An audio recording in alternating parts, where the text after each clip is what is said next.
to American TESOL Presents Free Friday Webinars. I'm Shelly Sanchez-Terrell, and I hope you have an amazing weekend, whether you're celebrating being a mother, or celebrating for Mother's Day or Happy Teacher Appreciation Week. And we really appreciate everything you do. Every Friday we're here. We've been here for the past, I think, 3 years. We have over 200 recorded presentations that you can find at the American TESOL YouTube site. So I'll go ahead and give you that resource as well. So you'll be able to find all the recordings. You can also find, thanks to American TESOL, and you can invite anyone. It's free. We also have an ESL Tech course. So with the ESL Tech course, you also can complete assignments, and it's free for American TESOL members. And then you're able to get a certification, not a certificate, but an actual certification in teaching with technology from American TESOL.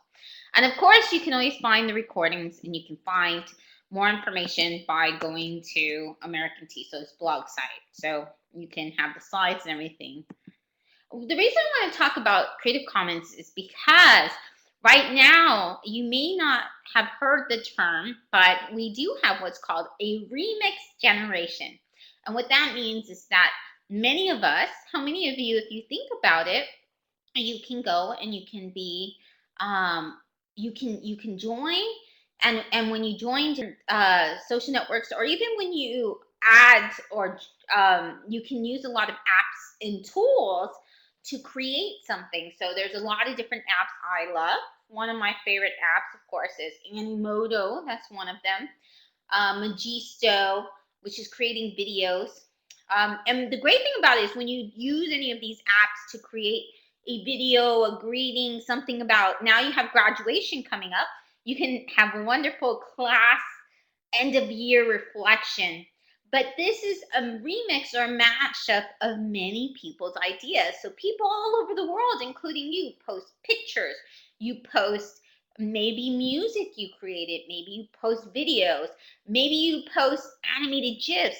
There are many different types of things that we create, we post every day, and we can give a license, or we can have where people can remix this. In fact, I contribute a lot of different pictures I've created to ETS Pics, and that I've donated and allowed people to use my stuff. Roscoe has some memes that people can use and remix as well. YouTube videos. I mean, there's so many different options out there. And so we call this like remixing music, like a DJ. But your students can be literacy DJs. They can create and they can learn at the same time. So it's very, very exciting. And there's so much more. There's backgrounds, there's fonts, there's stickers. There's so many incredible sites out there that let you mix, and you don't have to worry about mixing irresponsibly. Because if you mix irresponsibly, that's actually illegal. And the reason you should pay attention as teachers is, if we don't, then we have this possibility that if our students, for example, create a slideshow and they do want to use One Direction music or things like that. But if they do that, they can take it away. Exactly. So they'll take it down, and then they could possibly, in some cases, put legal action. So it's important. Plus, we want to do this responsibly. We don't want our students to start posting online and have a negative experience. We don't want them to have repercussions for not doing it responsibly. So it's great because you can go to the Creative Commons organization, and they are fantastic about teaching you about Creative Commons. And all of my massive open online courses, or even in my free courses, in the student courses that I teach on Moodle, all of them, one of the first things we do is we cover Creative Commons. So if you've taken a class with me before, then you've been presented with this particular resource time and time again. And it's a slide share, a slide, and it talks about how you can, it gives you like a basics of working with Creative Commons. So you can find this resource at wiki.creativecommons.org because it's that important. And I think that's very important for your students as well. That it's really good to have your students learn about Creative Commons at the beginning, because whether they remix in your class, even if they're creating games or anything like that, then they're able to have this and they know share responsibly. And that becomes a criteria also when I'm grading. I usually grade a lot of projects with rubrics.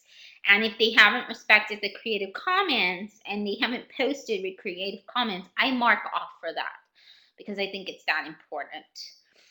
You can find many, many other resources if you go to this Symbaloo mix that they've done that talks about Creative Commons. I've put a lot of different of the sites that I'm sharing today, but then you're also going to find this Pearl tree that will talk about it as well. So I'm going to go ahead and give you the link to the Pearl tree because that has this resource in it. And if you want the different resources, then the Pearl tree is actually a better resource than this one. So let me go ahead and get that for you.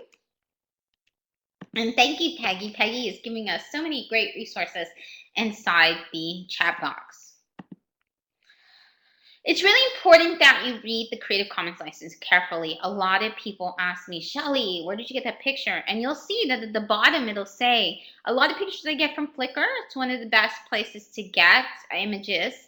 And the reason why I get the images there is because there's a filter, there's a search, and I can filter the search to make sure that I get these licenses that are, I make sure that there's the license is for commercial reasons. Why?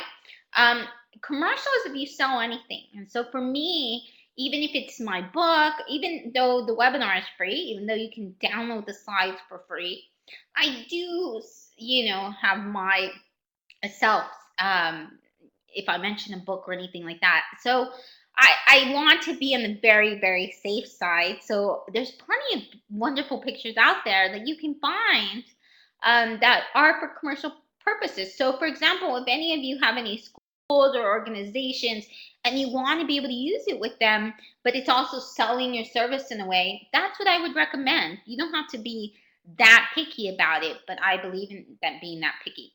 If you don't see a license on it, then that means it is a stock photo. That means that I paid or was part of membership of a site. I was part of a membership of Photo Express, and I've updated it because Photo Express is no longer in service, which is really tragic because that's where I got images such as this woman here. I got a lot of stock photos from that site. If you get a stock photo, you don't have to give the license. That means you paid for that picture, and so some reason, sometimes you do. So it's important you read the Creative Commons license. There's some Creative Commons license you're free to use. You're even free to use, but you're not allowed to distribute you're not allowed to distribute the resource. So it's important that you look and you read the license. If you don't read the license, there's some where you're not allowed to adapt it. You're not allowed to add different quotes, or you're not allowed to make bigger or shorter. So it's really important that you find the ones that you can change and mix up, draw a face on, and talk. It's that important that you read for that. It's not only remixing pictures. There's a lot of different things you can remix, but these are the sites that I like for remixing images. Compite.com, and this is one of my favorite sites, and this is the one that I use to find my Flickr pictures. The reason why is because then I can simply click on this that says commercial, and when you click on commercial, then you can go and you're able to add, you can find sites that allow for Creative Commons, but it also allows for commercial license. So that means if you're creating an ebook and you want to sell it, let's say your students decided to create an app or an iBook, or they're going to do a slideshow and they're accepting donations or anything like that, then they can use those pictures. So I think that that's really important, and I think it's really important that they're able to go and they're able to use those kind of pictures. And if they're not, then you just put Creative Commons. Now, if you choose where it's just Creative Commons on Compite, It's a faster search, so that's one of the reasons I really like it. Now, Peggy George shared one of the sites, and I've already added that to our, oh, I had photo pin on there. So, to our resources. So thank you for sharing that. And if you find any resources and sites that I haven't mentioned, there's some that I'll mention here and then some I won't. So this is actually not a site with Creative Commons pictures. It's a search engine, and it's one of the best search engines that I have found. You can have where every time you hover, it's going to show you thousands. And it's also going to mix it up with ones that are for stock photos. So they will have stock photos that you charge for $1, and then it's going to give you tons of free ones. And that's how the site makes it to make sure that you can use that. So that's my favorite one, Comfite. The other place I love is Flickr Search Advanced. When Comfite, every once in a while, Comfite and Flickr, the API doesn't work so well. That's very rare. It's happened a few times because I always make presentations. It is important I have access to pictures. And so I will go look at flickr.com search advanced. It's a lot slower, but you can see the beautiful pictures that you see here. So you're able to go to the Creative Commons and you click the ones you want. For commercial use, that's what I usually choose. I think the other part is also, and what I mean by that is, even if you have a presentation and at the bottom you say at this language institute, at IATEFL, if you're presenting for a particular conference, that's commercial. You're selling somebody else, you're selling the advertisement. So even if it's free, it's important that you, if you have any kind of identifier like that, then that's a commercial. You're advertising a product or an institution or even a conference. So if you want to post that publicly, it's important you get those that are for Creative Commons for commercial pictures. When you are on Flickr, you can find the commercial one. It says right here, some sites reserved, and it'll let you download. You have to click on the bottom of the picture and it lets you download the square. It tells you the size and everything like that. One of the easiest ways that you can do the Flickr, and this you'll find in the poetries as well, is you'll find Cogdog has a little icon at the top. It's a bookmarklet. And so whenever you're on a Flickr photo, you just click on it, and then you click on the attribution text, and it automatically highlights and copies it to the clipboard so you can add it to the bottom of your picture. So this is Cogdog's and Flickr CC helper, and then you just drag that up to the top of your browser, and it makes attributing really quick and fast. There's a couple of sites where you can find different images. Peggy George mentioned one, photopin.com, and that's in the bookmarks. Morgfile is another one, and this will even give you ones and tell you whether or not you have to attribute or not. You can do Pixabay. Pixabay is the most recent one that I found out about. I didn't realize that Pixabay existed, but it says free high quality images you can use anywhere. And a lot of them are actually part of the public domain. So there's something called Creative Commons, which has a license. And then there's some that are part of the public domain, like there's clip art. And that means if it's part of the public domain, you don't really have to attribute. But you got to be able to find those images. So how do you find them? Well, you can go to these sites, and these sites are really great. The reason I like Morgfile, the reason I like Flickr, the reason that I like Pixabay is because it lets you know if you're unsure, don't use it. So I like these sites better because they let you know what kind of license is it, and they'll tell you. They'll say you need to attribute, this is the way to attribute. And so I think it's better to play safe than sorry. So that's why I always use Comfite, Pixabay, Morgfile, any of those, Flickr Advanced, because I know that these sites have made sure that they give you the right license.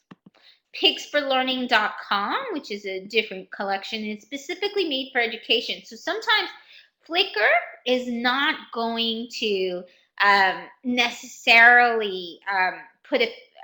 Okay, so you have a safe search on Comp5, but that doesn't mean there's not going to be some people who get through that are questionable.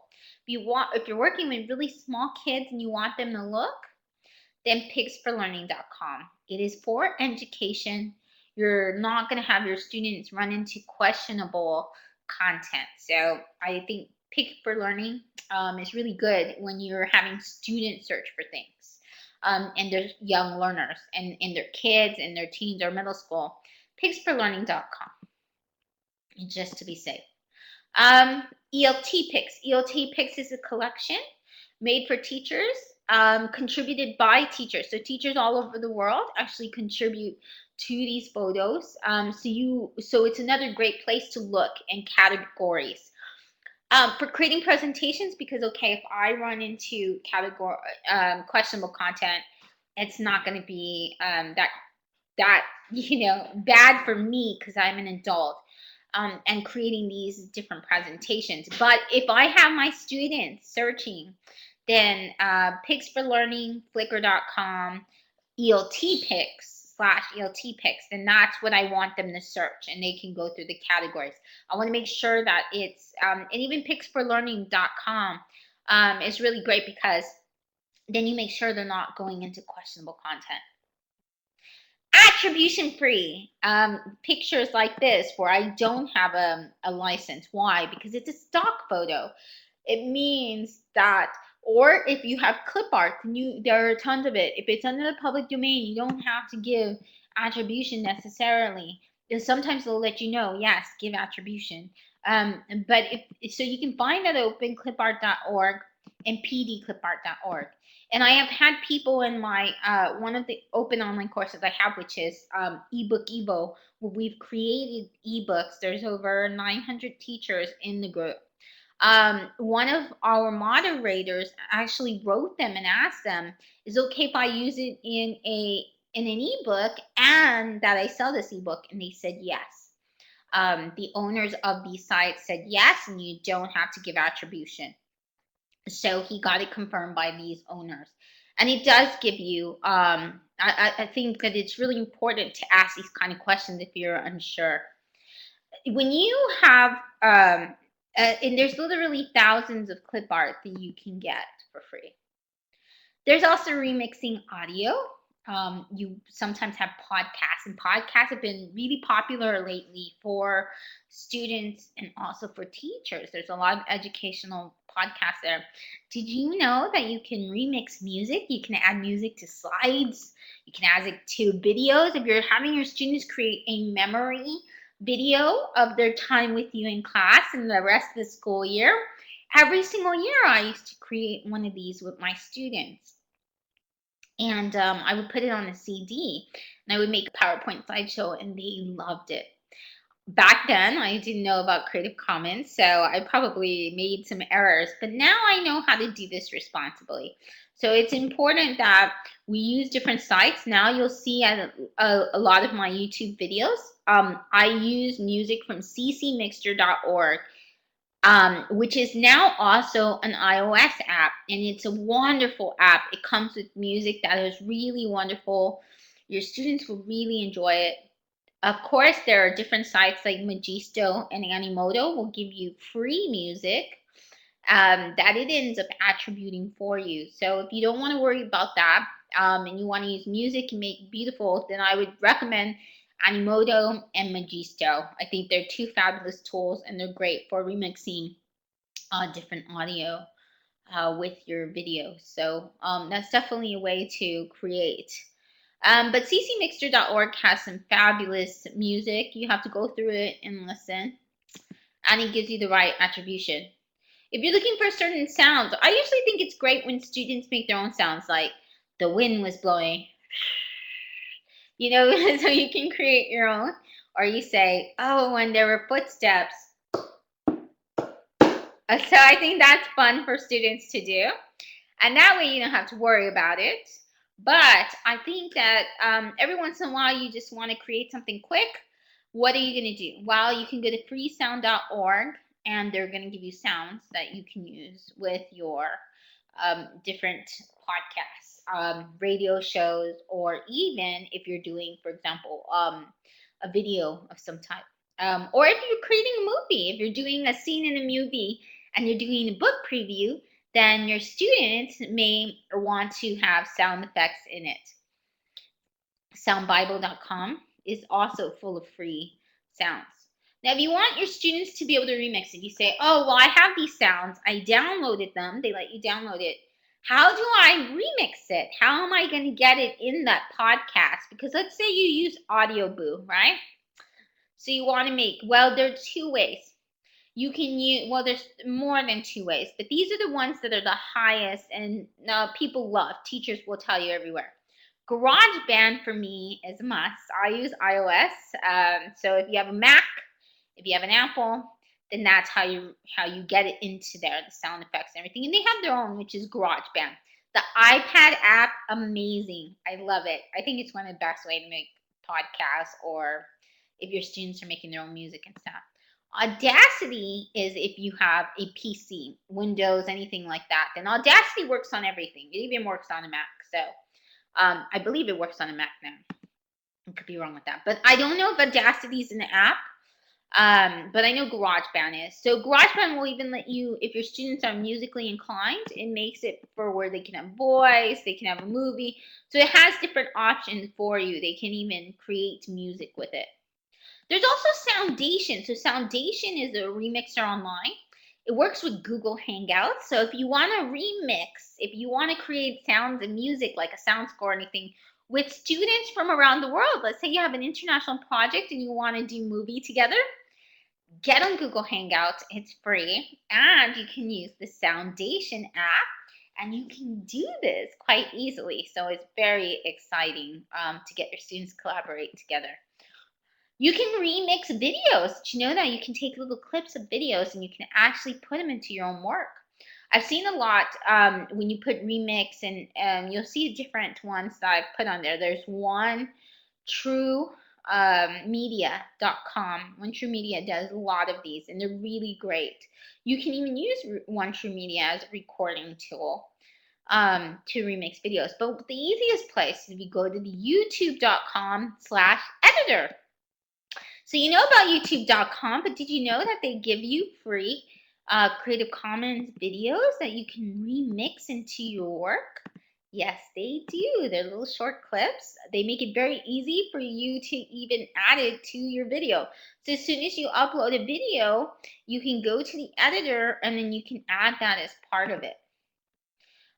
You can remix video with special effects. You can add special effects to different types of movies. These are all apps. You'll find some of these apps. I think Quo Movie Effects is in both iOS and it's also in Android. So you can find them in both. Creature Effects, I believe, is the same. I believe all of the ones, even Action Movie Effects, I believe all three of these, the reason I featured these versus the other is because you'll find it on Android and iOS. You should be able to find free apps for them. It's only 5 seconds. Here you see poor little Roscoe is sleeping. And then I added a explosion. Here, this is New York. Someone took a video of New York and they added a dinosaur to go trampoline through New York.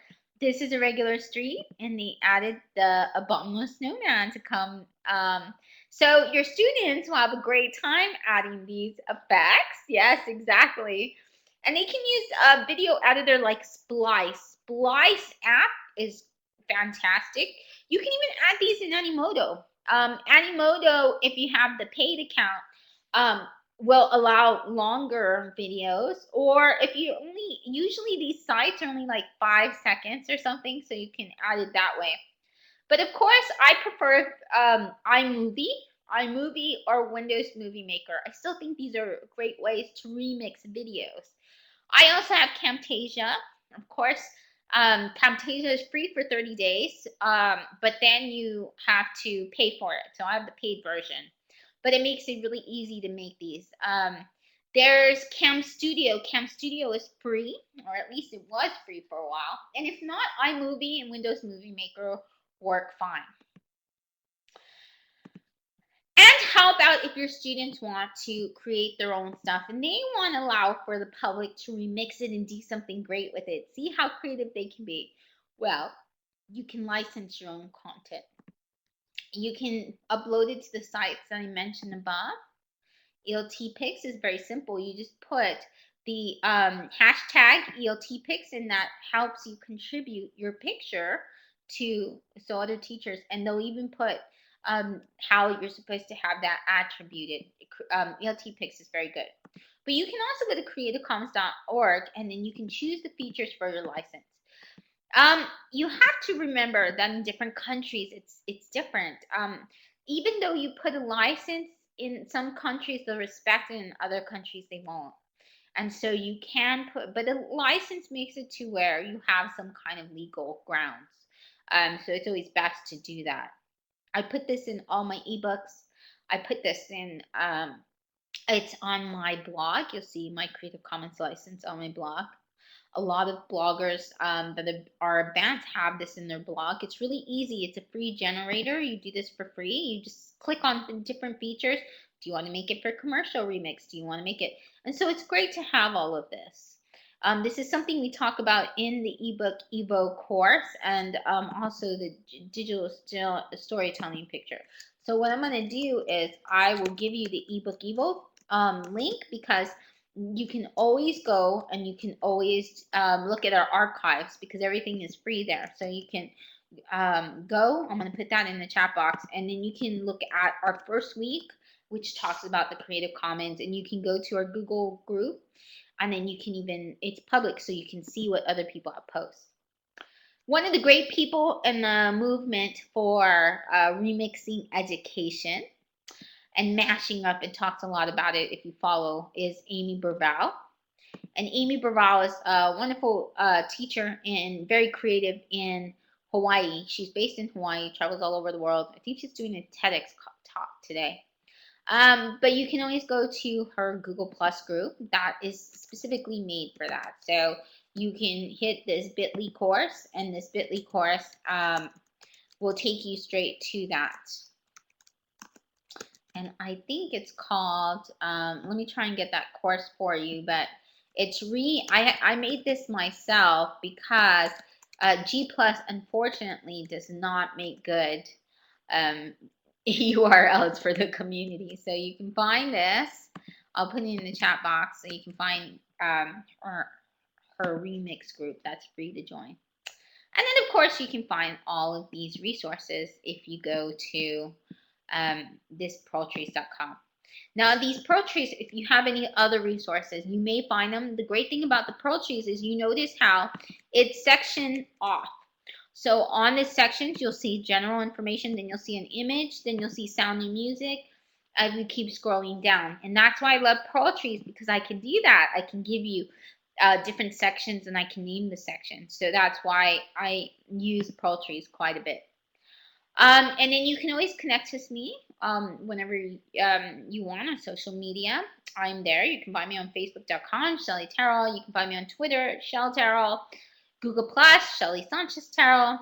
And then, of course, you can always connect with us at the ESLtech.com course, or you could get my books, Learning to Go, or you could get the 30 Goals Challenge for Teachers. If you ever have any questions or things to add and contribute, then I can always add those to our Creative Commons. So I just actually added Peggy George's new one about the infographic. Can I use that? So that is now part of our library of things that you can use. So thank you so much. You can also go to the SlideShare, and at SlideShare, Shelly Terrell, you can go ahead, slideshare.net/Shelly Terrell, you can find this presentation and you can download it. So you'll find that also in the ProTrees as well. So I hope you have a wonderful appreciation. And I have a quick present before I leave. I would virtually like to give you a chocolate rose. Okay, so go have a nice day, and happy Mother's Day, and happy Teacher Appreciation.